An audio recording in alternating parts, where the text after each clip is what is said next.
Find out how this big block Chevy went from a female dog to a bull, if you know what I mean.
I want to talk today about our dyno service. We have a lot of customers that will want us to dyno their engine that they were built or that they had an engine builder build, and they want us to tune it. So we don't mind. We take them on, we bring them in, we run them, and then sometimes we have cases like what we're going to talk about here today. This engine came in with all the right stuff on it, pretty much all the same pieces I would have picked, maybe a couple small differences. But when we ran it for the customer, the results were not at all like he expected. It had trouble making 1,000 horsepower. So I don't think we ever broke 1,000. We made anything from 960 to 980 horse. But that's when we get into, do we really want to actually build this motor? I hate to touch engines that other people have built out of respect, but the customer begged us to pull it apart and see what we thought.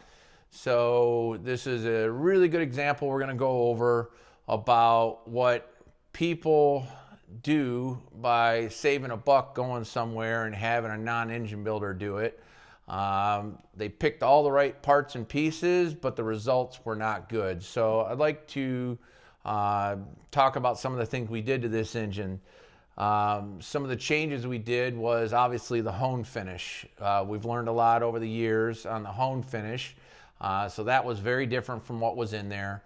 The ring was almost the same package. We changed some thicknesses and some back cuts a little bit, but by nature, we had a good brand ring in there, just the wrong finish, maybe a couple changes in tension.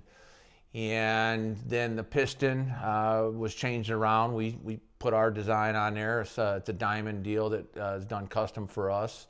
And then obviously the camshaft was different, had the right size core in it and everything else, the right lifter, but we picked a different profile, something that works over in the past.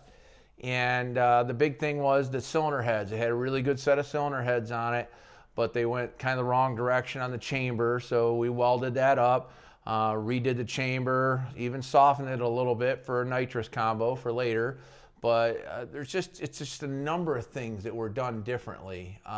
So I'd like to talk about the results right here. And if you can come look at the screen here. Here we got the motor coming in making 900 and some odd horse, and it peaks out very early. We're talking 7,300. And then when we were done with the motor, 3 months later, it's peaking out 260 horsepower higher. I can move the mouse here so you can see that. And this is more indicative of what the thing should have made. And like I said, the engine builder before us did a very good job picking the parts, but it's about the recipe. It's no different than a chef making a good meal. You can have all the right ingredients, but if it's put together wrong, sometimes it doesn't give you the results. So in this case, we picked up 260 plus horsepower. I think that's massive. So that's what 40 years of experience will do versus somebody that's doing it out of their garage or they're dabbling in it, right? They don't have that database that we do. Another feature here I'd like to show how much difference the pan vacuum is. I'm going to take you a second here to zoom in on it. So they got an A and a B here on that. Here's the pan vacuum. Let's go zoom in on that. So now, one more, I'll zoom in so we can catch the whole thing in a real deal. So here you have the pan vacuum. Previously, when it made less than 1,000 horsepower, it was made 960 horsepower. Pan vacuum peaks at about 6,800, just falls off. I mean, falls off hard. This was part of that ring selection that I talked about. You picked the right brand of ring, but we had some flutter and a loss of seal. By the time we got to 7,700, this thing's got 8 inches of vacuum, and it only started with, you know, it looks like 13, but it falls off hard. Up here, you'll see that we got done with the engine. This is a second go around. It's got 17 inches, and it pretty much holds it the whole way out. So this is what you're looking for. This is where the experience is the difference. So I'm just trying to show some comparisons to say what it's actually worth to have an actual engine builder with 40 plus years of experience doing engine.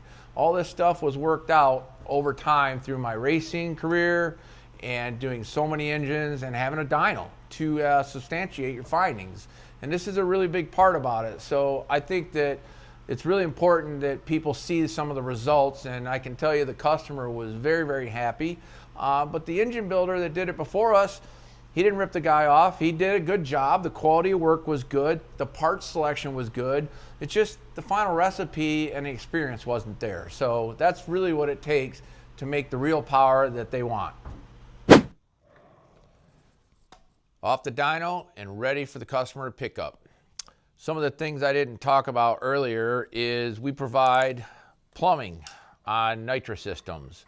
We do the machining here in-house and all the bending, custom bending, along with our EFI setups. We do our own custom mounts in-house, and we have every size fuel rail in stock. And we take pride in all the stuff we do with EFI over the last 40 years. And to go over some of it, we got done on the dyno. We like to leak all the cylinders so the customer has some type of benchmark when he takes it out of here and he starts racing. We also drain all the water, all the fluids, so in case it's going to sit, there's no corrosion, anything happening. We purge the fuel system, and then finally we will lube all the cylinders before it comes out the dyno, and we like to roll it over and get that on the valve job and the valves and the cylinder walls. And this way it can sit for a day or it could sit for a year and it wouldn't matter. And then one of the final details, and the one I like the best, is we put our dust covers on it. We manufacture them here in-house, and it keeps out all the little critters and whatnot, and you can go check them out on our website. Also, if you have anything else you'd like to see in future videos, let us know. Leave it in the comments.